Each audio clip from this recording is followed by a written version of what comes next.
menambahku?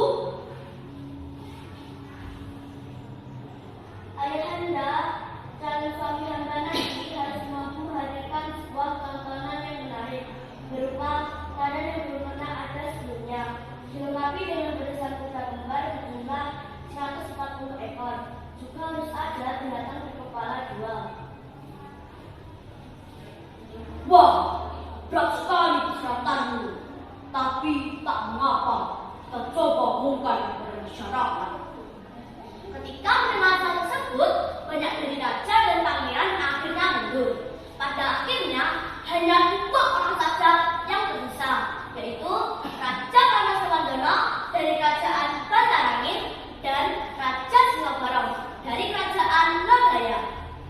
Singobarong adalah seorang laki-laki yang bertubuh tinggi dan memiliki kepala berwujud harimau. Rambutnya lebat dan dipenuhi kutu. Ia memiliki burung merak yang digunakan untuk mematuk kutu-kutunya.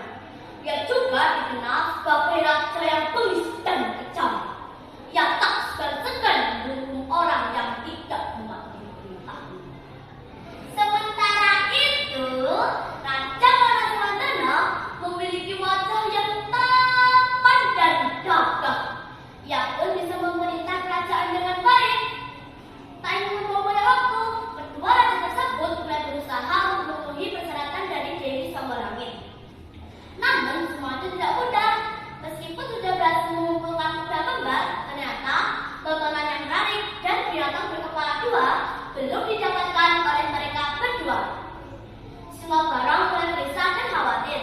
Kemudian memanggil pati kepercayaannya yang bernama Iderkolo untuk memata-matai Karnasawandono. Setelah beberapa hari kemudian, Iderkolo kembali ke kerajaannya dan melaporkan semua apa yang dilihatnya.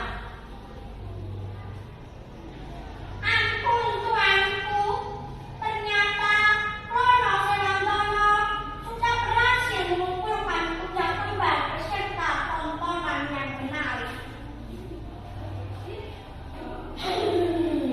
Tidak bisa dibiarkan. Iderkolo, siapkan prajurit-prajurit yang tangguh. Kita serang Bantarangin dan rebut semuanya. Baik tuanku. Ternyata Raja Karnasawandono sudah mengetahui tulisan lawan yang belum memutuskan untuk menyerang kerajaan Lodaya terlebih dahulu. Mengapa kalian ikut-ikut?